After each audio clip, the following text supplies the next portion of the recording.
día, buen lunes, ¿cómo les va? ¿Cómo están? Un lunes más y aquí estamos. ¿Ah? ¿Cómo van? Bueno, ya somos tres. Lunes, ¿qué día es hoy? Lunes 4, 4 de mayo. ¿Quién diría? Llevamos casi, vamos a abrir mayo, 2 meses que no nos vemos. ¿Ah? Bueno, que estamos conectados de este modo así. ¿Ah? Así que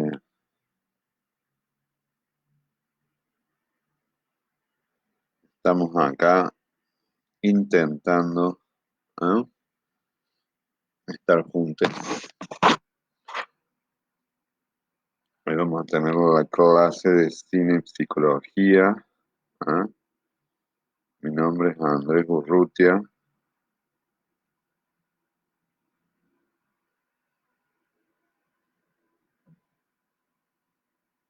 Soy profe del CEPRAM.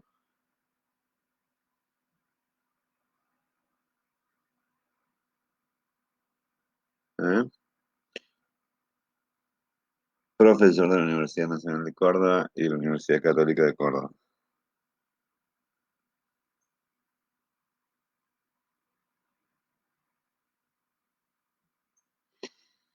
Y hola Nora, buen día, ¿cómo va? Esperando que lleguen algunos compañeritos más, compañeros más. ¿Ah? Recién, no, recién no, 11 y 8. Bueno, para quienes vieron por primera vez, que no estuvieron antes, estamos trabajando con un director que se llama Baz Luhrmann. ¿Eh? Y hasta la fecha, ¿no? Vimos una versión muy especial, muy especial, ¿ah? De Romeo y Julieta. ¿Ah?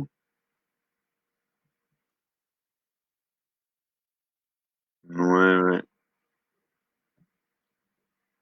minutos pasadas las 11, como dice en la radio. Y bueno, ¿cómo están todos? Levantaos, levantaos, levantaos. ¿Eh?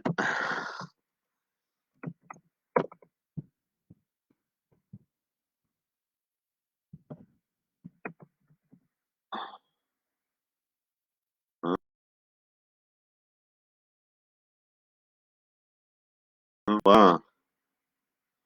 ¿Cómo estás? ¿Cómo va? ¿Cómo va? ¿Eh? Bueno,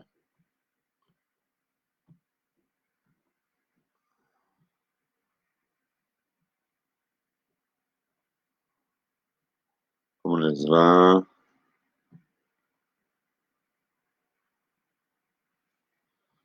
Muy bien. Y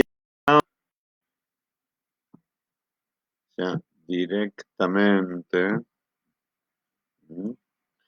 Les voy a pegar un link de la película que vamos a compartir próximamente. ¿Eh? Yo estoy acá. Hola Viviana, Nila, ¿cómo va? Hace una hora que te busco. Buen día. Es muy fácil buscar, ¿vale? ¿Saben cómo es? Ustedes van directamente a la página del CEPRAM, ponen directamente en el Facebook del CEPRAM y ahí va a aparecer directo, directo. Dice transmisión en directo, entonces nos van a encontrar. ¿Eh? Hay un día precioso. Bueno, Nidia, Irene, ya no somos muchísimos, pero da para que arranquemos. ¿Eh? De todos modos, A las 10 no, claro, a las 10 otro profe. Bueno, eh, hay que ver, Nidia, si recibís por WhatsApp o sí, por WhatsApp la programación del día, porque la noche anterior aparece todo lo que vamos a hacer al otro día. ¿Mm? Lunes difícil, hoy, con la noticia del bicho instalado ya en la ciudad. Hospital Italiano, Bulton, etcétera. Sí, les decía hace una semana o dos que si iban a venir tiempos difíciles y son tiempos difíciles. ¿Eh? El bicho se instaló. ¿Eh? Y cuando dicen se instaló, es que bueno, va a haber también muchas, vamos a vivir, vivenciar, mirar muchas escenas casi cinematográficas de esas películas de catástrofe, ¿no? Lo cual eh, es muy importante que estemos lo más cerca que podamos unos con otros. ¿Eh? En algún momento yo les decía, y ese programa hace, bueno, no sé si 2 meses, porque es mucho, un mes y medio, largamos con toda fuerza los caballos para tratar de estar juntos de esta manera, imaginándonos que si esto se instalaba iba a ser una cosa larga. O sea, pero sí es cierto, hay que decirlo, que todas las posibilidades de imaginación se superan en relación a lo que podemos vivir, ¿no? Porque eso es lo que tiene de fuerte la incertidumbre. Entonces, en esos momentos, más que en cualquier otro, es muy importante que uno esté cerca. Cuando digo que uno esté cerca, no es una metáfora, sino que uno esté, como dicen en muchos lugares, a tiro de piedra, ¿no? A una llamada por teléfono, al WhatsApp, a través de esto.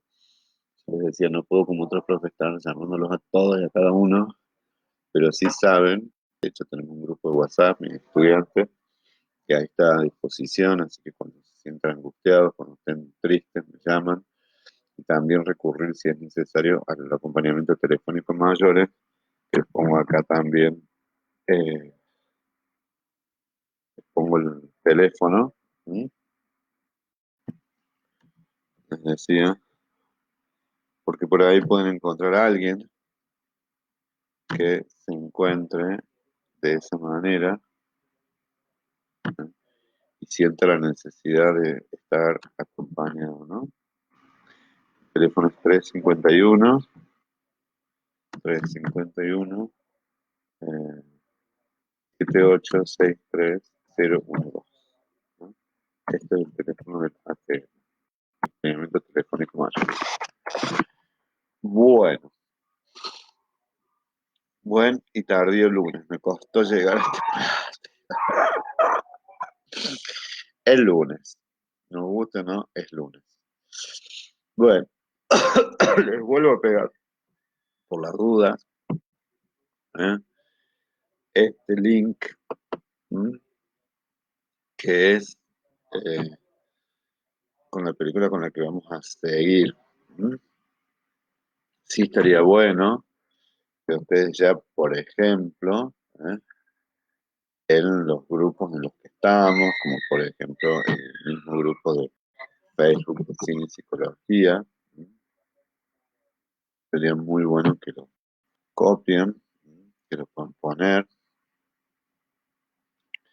¿Para qué? Para que todos los compañeros y compañeras lo puedan disfrutar. También pasarlo a través de eh, WhatsApp, de todos los medios posibles, porque de eso se trata, ¿no? Es decir, hay situaciones acá que se las vamos a ir constatando, que uno está como privilegiadamente contactado. ¿Qué quiere decir?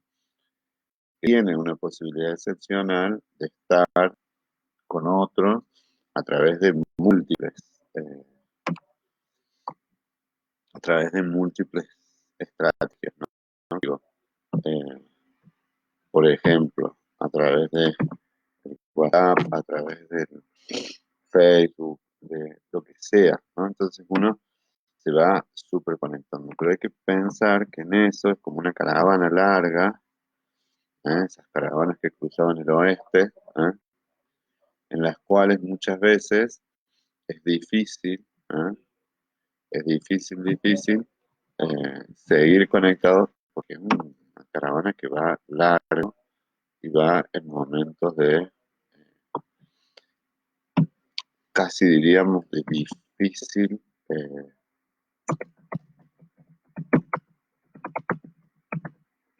Yo se los pegué en cine y psicología, en el grupo, les decía que es de difícil continuidad para muchas, ¿no? Es decir, cuesta mantenerse con los otros. Entonces, cuando cuesta mantenerse con los otros, ¿ah? En esos son los momentos en que efectivamente hay que tender más redes. ¿Sí? ¿Qué pasa, hijo? Y estar más pendiente, ¿ah? Para que, para que los compañeros por ahí si se distraen, si están medio tristes, si están medio bajos, no se bajen de la caravana. ¿Ah? Bien, en cine y psicología buscamos, podemos hacer un link o hacer, hola Eurídice, saludos, buen día. Eurídice está en México, que pone cosas sobre la primavera y acá estamos en el otoño. Les decía que nosotros en cine y psicología buscamos dos cosas. La primera es vincular algunos contenidos de lo que es la psicología narrativa y no necesariamente dar clases de psicología narrativa, sino aplicar algunos de estos contenidos de psicología narrativa para que nos sirva la oportunidad hermosa de ver una peli, que nos sirva para comprender y ver también cuánto de lo que está puesto en el cine puede tener que ver con narraciones de historias que vivimos los seres no protagonistas de películas, pero sí protagonistas de vida, de historias, que en algún punto, como si fuera la hebra, ¿no? De un telar, o como si fuera la hebra que va uniendo diferentes tramas, las narrativas personales tienen puntos en común con estas narrativas ficcionales, que en realidad están apoyadas, y en el caso de Baz Luhrmann, en grandes, en épicas novelas o en épicas tragedias como veíamos Romeo y Julieta, ¿no? ¿Y cuál es el sentido de esto? Sí, yo ya le paso el libro y lo voy a pasar a todos para que publiquen, no sea ningún problema. ¿eh? Eh, lo que les decía es lo siguiente, que es vincular una cosa con la otra, básicamente, ¿qué indica? Que nosotros veamos cuáles son los puntos estos en común, los puntos en común que hay entre las narrativas fantásticas o las narrativas estas ficcionales de novelas o las grandes tragedias que tiene el teatro, como veíamos en Romeo y Julieta. Es decir, ¿y en qué punto se ligan? Porque efectivamente si estamos acá, seguramente no tuvimos una muerte joven y trágica como la de Romeo y Julieta, pero sí quizás hayamos podido en algún punto estar vinculados a esta historia a través de, por ejemplo, de las decisiones o de las fuerzas que pujan unas en favor de los amantes y otras en contra de los amantes en familias, ¿no? Seguramente algunos de ustedes puede haber sido la nuera odiada de su suegra, quizás otro pudo haber vivido con mucha intensidad, con muchísima intensidad, la pasión juvenil, ¿no? En esa intensidad de vivir la pasión juvenil, haber sufrido también, ¿no? Las dificultades del encuentro amoroso, pero básicamente yo lo dividía, y he tomado dos directores, bueno, son cuatro, quizás como sigue el coronavirus sean cinco, eh, porque estas clases son muy raras, porque tenemos más clases que las que estuviéramos, si estuviéramos juntos, que estemos más clases, acá le pongo el link en el WhatsApp, ¿eh?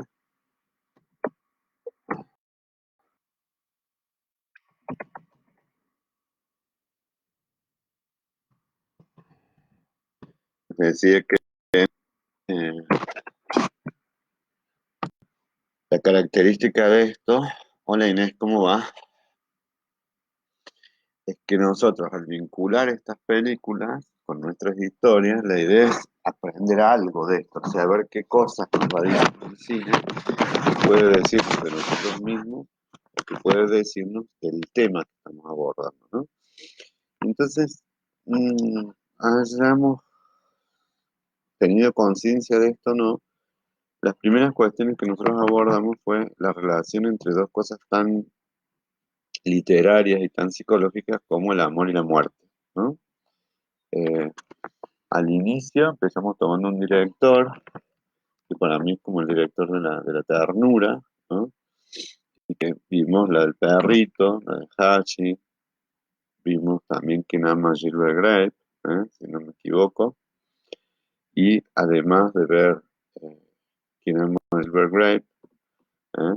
Y ver el duelo que se producía con el perro, vimos una película que también se llamaba Mi vida como un perro.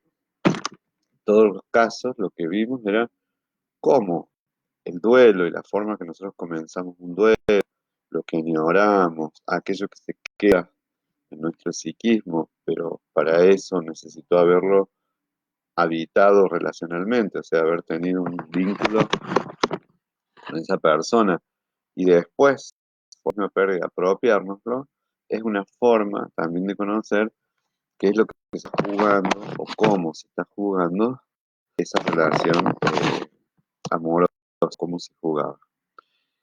Ahora lo vamos a ver. Hola Silvia, ¿cómo va? De una manera mucho más cinematográfica, ¿no? Les decía que este es el director de las pasiones. Cuando digo el director de las pasiones, es el director eh, signado por, al igual que Almodóvar, por los colores, por la visión así como exuberante, ¿no? Yo sabía exagerada, pero no es exagerada, sino que es exuberante, llena de, casi les diría, que de ataques visuales con esa intensidad a la que él es característico. Y en todos los casos, como les decía, se une, se vincula que la creencia, la experiencia, la vivencia que tiene el director sobre lo que entiende que es el amor, ¿de acuerdo? Cuando digo esto, no solamente es lo que entiende que es el amor, ahí está, sino que además, no solamente se trata de una comprensión, sino de una expresión, ¿de acuerdo? La película que vamos a ver no es una película, mm, ¿cómo les diría? Convencional, porque es una especie de musical, o sea, tiene todas las características de lo que sería el musical, pero no el musical clásico de Hollywood, sino eh, un musical que va atando, digamos, la historia a canciones, eh, casi les diría que son la línea argumental, o son los que van uniendo lo que dicen prácticamente, lo que dicen los personajes, porque estos personajes no hablan, sino que todo el tiempo cantan, pero cantan a través de qué? ¿Mm? De canciones súper famosas del rock y del pop. ¿Eh? Y se inscribe esta película dentro de lo que se llama la trilogía, les había mencionado una vez, del telón rojo, ¿no? The Red Curtain, ¿eh? De Baz Luhrmann.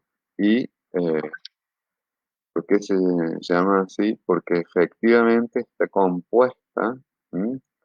Junto con Strictly Ballroom, ahora les voy a pegar la página, junto con Romeo y Julieta, Moulin Rouge, en unas películas así, casi que les diría, eh, sumamente, sumamente visuales, sumamente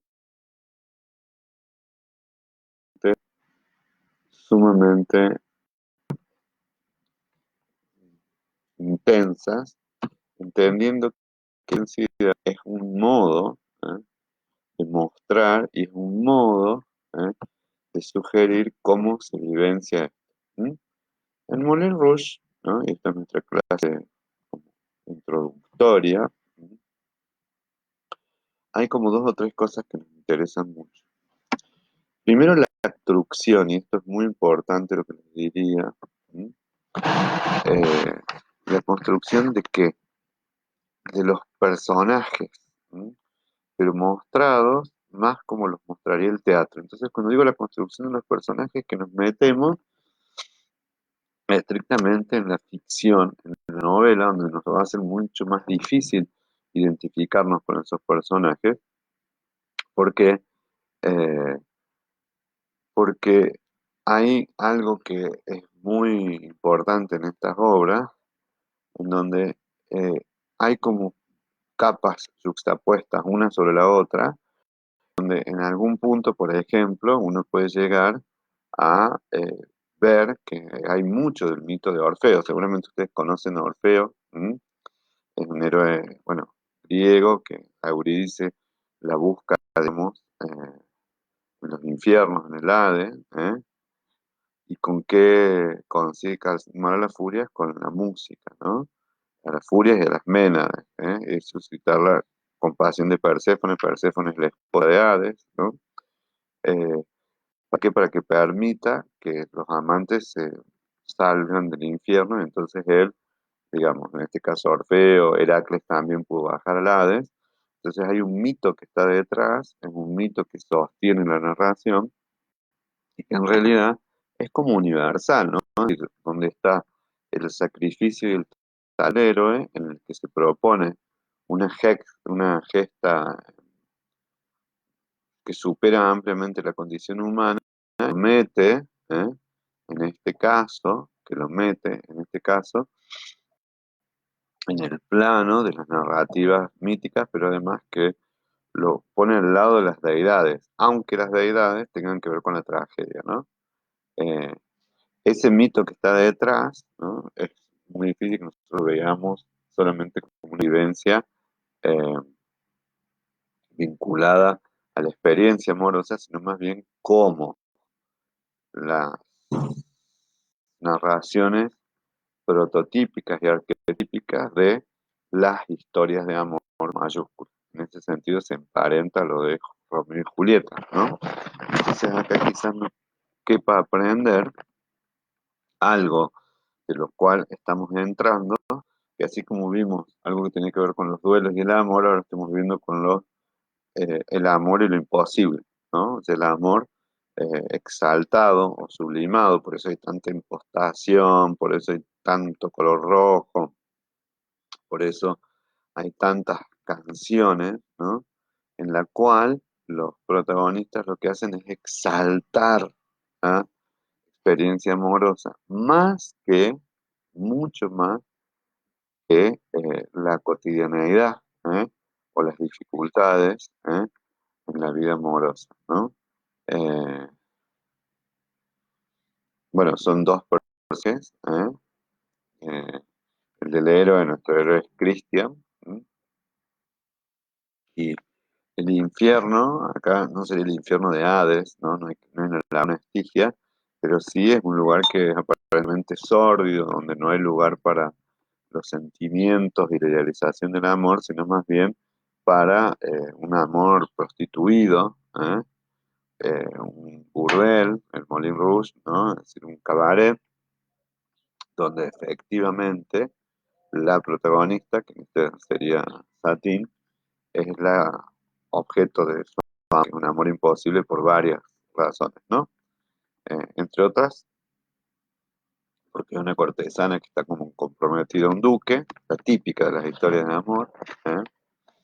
Eh, lo cual ha sido como comprometida o ha sido entregada, ¿no? Como garante hipotecario, diríamos, para sostener eh, para sostener al, al Moulin Rouge, ¿no? En este punto, la historia, la historia es como menos importante que lo que se dice o lo que dicen ellos a través de las canciones. ¿Qué quiere decir? Que la historia, y acá no quiero ser la persona que cometa la tragedia de spoilear una peli, es medio como que la podemos saber, ¿no? Y cuando digo que la podemos saber, es porque quizás, les voy poniendo los links en todos lados, eh, la novedad no esté en lo que vamos a descubrir narrativamente, ¿sí? Sino que la novedad esté puesta en cómo el director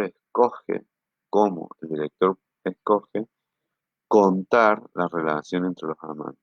Cuando digo cómo escoge, ahí sí él se conecta, quizás a algunos les cuesta más por una cuestión generacional, uy, perdón, ese link ya se los había copiado, eh, más vincularlos nosotros a través de canciones como son el rock o el pop, que quizás les esté más alejado, quizás esté más alejado eh, a una persona de 70 o 80 años. ¿Por qué? Porque quizás no ha sido Madonna, la cantante que lo vincula a un género amoroso, sino que puede haber sido Eros, ¿no?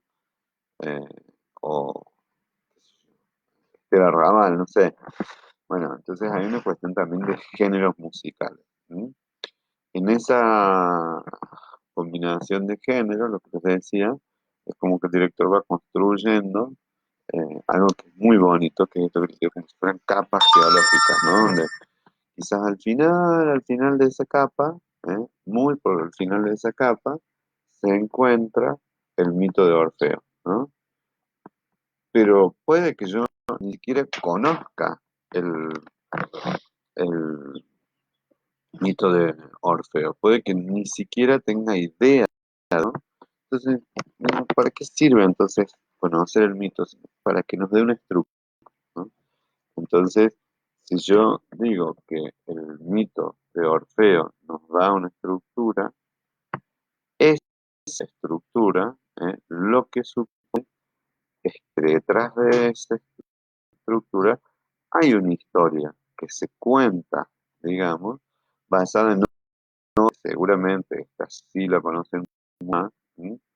Que no es ni más ni menos que la Dama de las Camelias, ¿no? Eh, Esta película es como una especie de pastiche, de collage, ¿no? Donde todo lo que ronda al Moulin Rouge, está puesto en el estereotipo del estereotipo. ¿Qué quiere decir? Aparece un fulano que parece Toulouse-Lautrec, ¿no?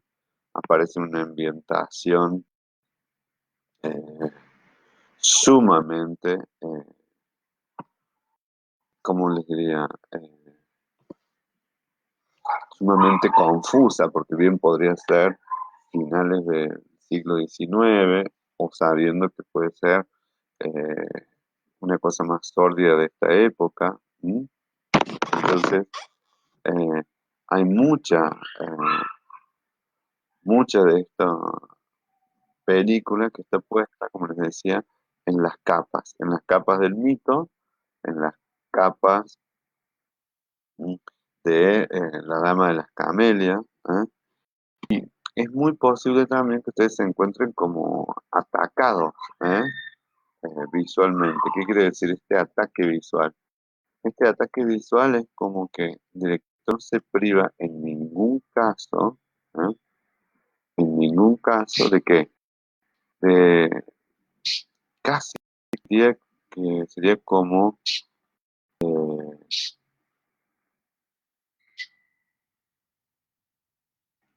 más que estimularnos, sino que meternos a través de diferentes técnicas, planos, yo les diría que movimientos, porque es una película que tiene muchos movimientos, tiene trailers donde se mueve, se mueve, se mueve, se mueve, se mueve. Y entonces a través de lo que es aparentemente un exceso, llegamos al exceso de los sentimientos. Este australiano hace un camino doble. Es decir, ¿qué quiere decir? Se mete ¿m? en este camino doble a través de lo visual, de estos planos que les digo que son cortísimos, que son planos muy fuertes, ¿eh? Y algunos que son espectaculares, donde se ve ejércitos coreografiados, ¿no? Y en ese ejercicio de los excesos, en algún punto uno a lo que es más importante, a lo que es más importante, que es el conflicto de la imposibilidad amorosa, ¿no? Entonces les decía, cuando es el conflicto de la imposibilidad amorosa, lo que nosotros nos encontramos es frente a lo que muchas veces no quisiéramos enterarnos, ¿no? Que es que el deseo desde el inicio, el deseo desde el inicio del inicio, está generado, ¿no? por la imposibilidad ontológica del amor. Y esto es muy bonito. ¿Por qué? Porque la imposibilidad ontológica, cuando digo la posibilidad ontológica, es que este amor no tendría por qué eh, realizarse, porque ¿eh? Su dificultad es, en principio, que si se realiza, se acaba la trama. Hay una eh, vieja versión de Moulin Rouge, que una película, seguramente ustedes lo conocen, ah, el director que es John Huston, el padre de Angélica Houston, en donde todo está centrado, esta es la otra capa, en la narrativa de Toulouse. Por eso, en este Moulin Rouge hay como tres o cuatro cosas que ver, ¿no? El mito, por otro lado, la estética, ¿eh? La estética que está de alguna forma recreada de Toulouse-Lautrec, o sea, eh, Toulouse-Lautrec tiene, eh, digamos, toda la construcción, hasta lo van a ver en el personaje, ¿eh? de un señor con mucha dificultad o discapacidad, ¿no? Eh, y que además está metido en el fondo, hola, está metido en el fondo del bajo fondo parisino, ¿no? ¿Y qué hace Baz Luhrmann? O sea, no hace ningún ejercicio de moralidad sobre esto, sino que directamente pone, como en el cuadro que puse ahí, a que los personajes bailen y le pone como la música que no tienen las pinturas de Toulouse. Entonces genera esta, piensen que él lo que hacía también era, eh, lo que él hacía era generar afiches también, ¿no? Es decir, en algún sentido como eh, generar publicidades, ¿no? Gráficas, en esa dirección que hace Baz Luhrmann, esa estética y la musicalidad, esa estética y ahí les puse una cosa que es muy bonita, que es el dedo de Toulouse-Lautrec, que más o menos quién es, le empieza a meter directamente en la construcción de los personajes femeninos, ¿eh? Es decir, en esa construcción de personajes que son mujeres que han o que viven una vida atacada de cólera, pero además de ser una vida atacada de es una vida casi, te diría, vinculada a la prostitución, vinculada no solamente a la prostitución, sino también eh, a los, a la, al estigma de ser las mujeres fáciles, de ser las putas en posiciones, digamos, absolutamente extremas, sensualmente detalladas. Voy a pasar a otra página que también tiene mucho que ver con lo que les estoy diciendo, que es vincular la estética de Toulouse-Lautrec a una construcción teatral, ¿no? En este sentido, les decía que hay una cosa muy bonita que es prácticamente recrear pinturas. Van a ver que Baz Luhrmann se toma el trabajo, ¿no? Estoy copiando los links, se toma el trabajo, estos links después ustedes pueden ver en la parte de cine y psicología, ¿no? Yo se los vuelvo a poner, lo ponen ahí para que ustedes puedan ir sumando, o no sé si la palabra sería ir sumando, pero ir enriqueciendo el ejercicio que van a tener que realizar, que es hacer un ejercicio de escuchar, mirar, ¿eh? Y ver. ¿Qué quiere decir esto? Por eh, todos los sentidos en dirección a poder eh, apreciar esto. ¿Qué quiere decir esto? Tomar el mito de Homero y Eurídice, tomarse trabajo, si quieren, repasar, ¿eh?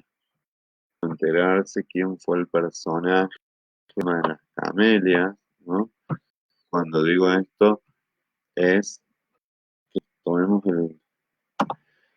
el placer, ahora que estamos como en cuarentena, ¿eh?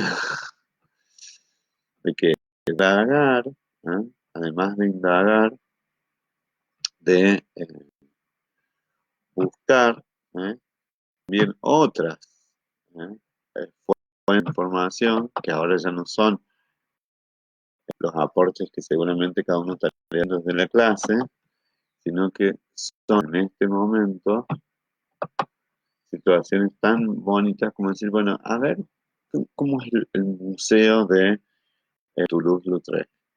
A ver, historia, porque las hay, de mujeres que retrataba Toulouse-Lautrec. Y después, otro recorrido también muy bonito que vamos a hacer, que es decir, bueno, y a ver qué canciones, la banda sonora, ¿eh? ¿Cuál es la banda sonora de esta película? ¿Por qué? Porque todo eso nos va generando y nos va introduciendo en lo que se conoce como el contexto, ¿eh? De producción de una obra. ¿Cuál es ese contexto de producción de una obra? No es ni más ni menos, ¿m?, que la manera en que el autor, en este caso el director, que lo hizo en el año 2001, se nutrió de lo que él creía que son las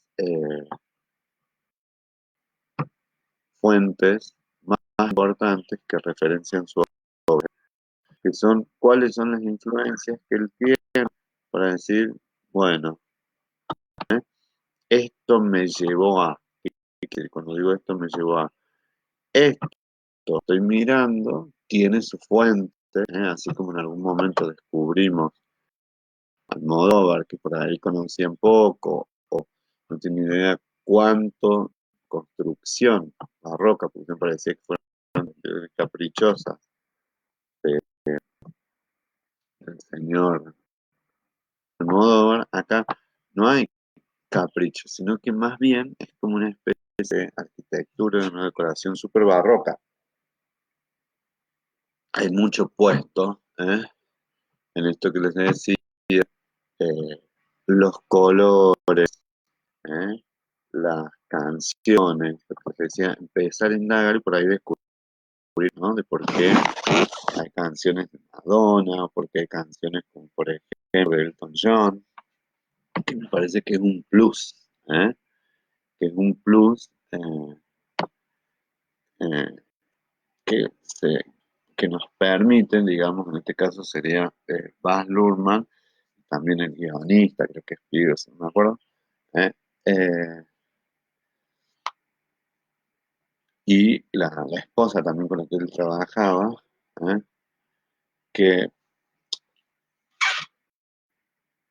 es vincularse, como decía antes, al teatro, al cine, a la música, y además de todo esto, ¿eh?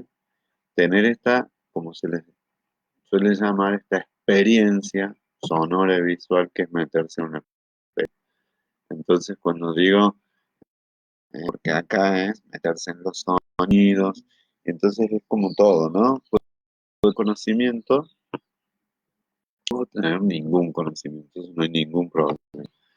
Pero si yo conozco un poquito más, cuando digo si conozco un poquito más, si me documento un poquito más, inevitablemente voy a disfrutar cosas, ¿no? Es decir, puedo ver canciones grabadas, ¿no? Eh, puedo escuchar una canción que puede ser de Madonna. Ahora bien, pero si puedo escuchar la letra, o por ejemplo, Tango de Roxanne, de Police, ¿no? O Show Must Go On. Para mí, Show Must Go On, le voy un poquito dejando las traducciones de las letras. Es una canción de Queen, que tiene teatralidad, ¿no? O, o temas como Like a Virgin, de Madonna, etcétera. Si las voy uniendo, y si les voy encontrando cuál es el sentido, por eso puse para mí una de las mejores críticas que hay, que es un desmenuzamiento de la película, voy a ir descubriendo estas capas de sentido que les digo, ¿no?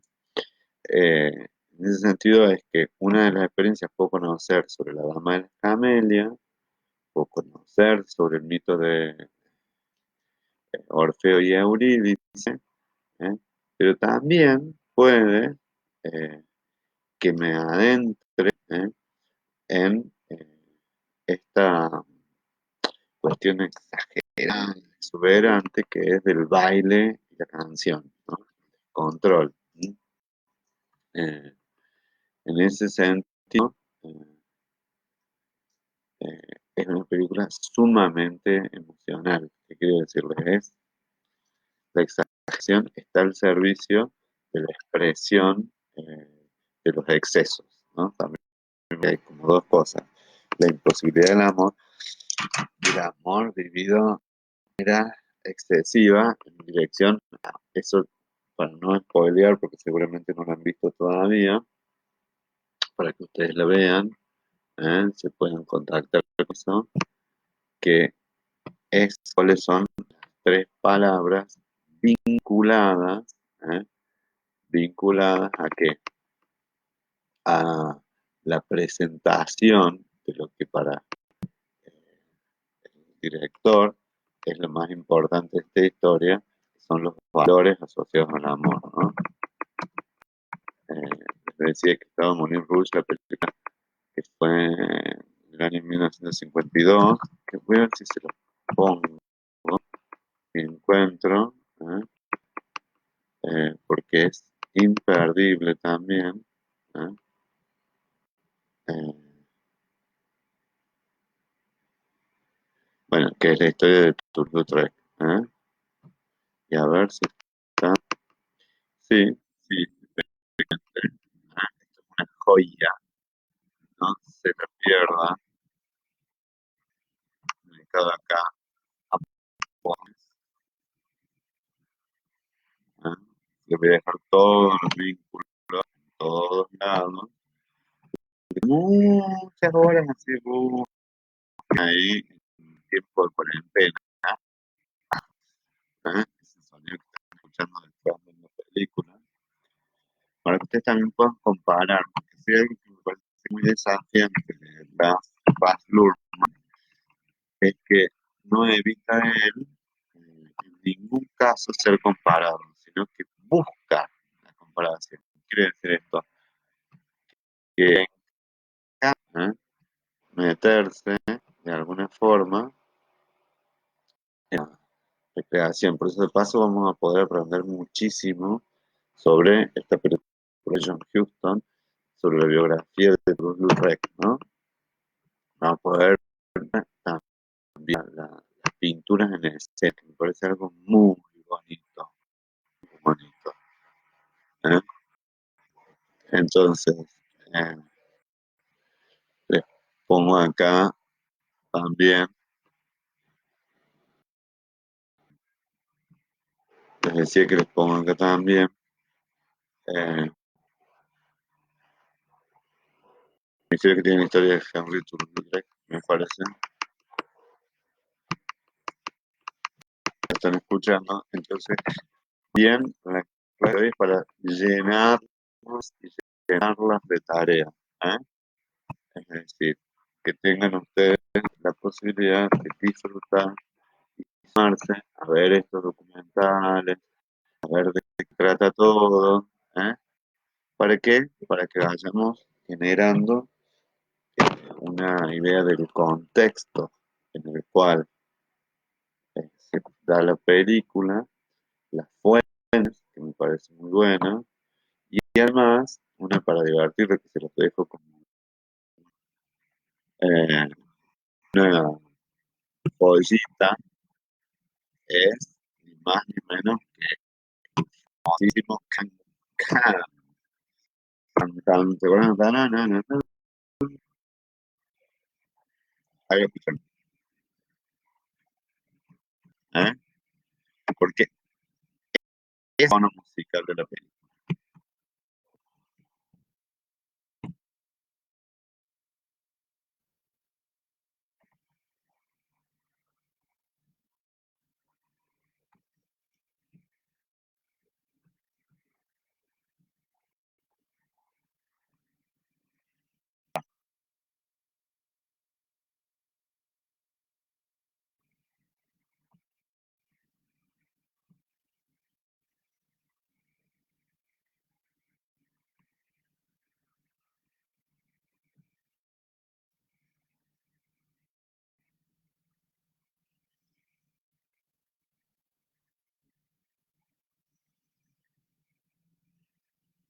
Son 2 minutos que no se me pierdan.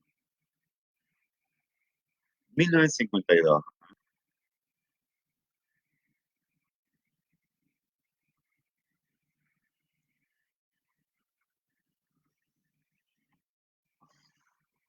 Yo lo estoy viendo, por eso dejo,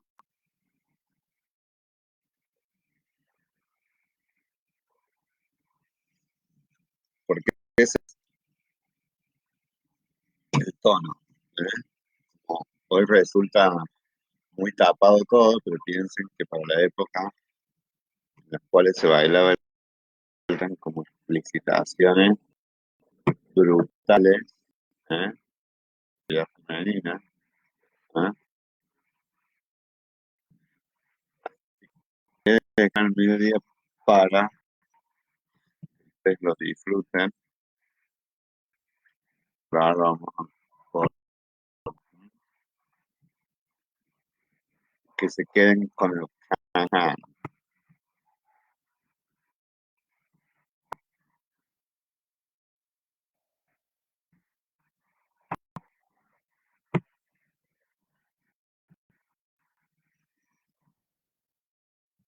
Nos vemos mañana entonces, a las 11, documentando.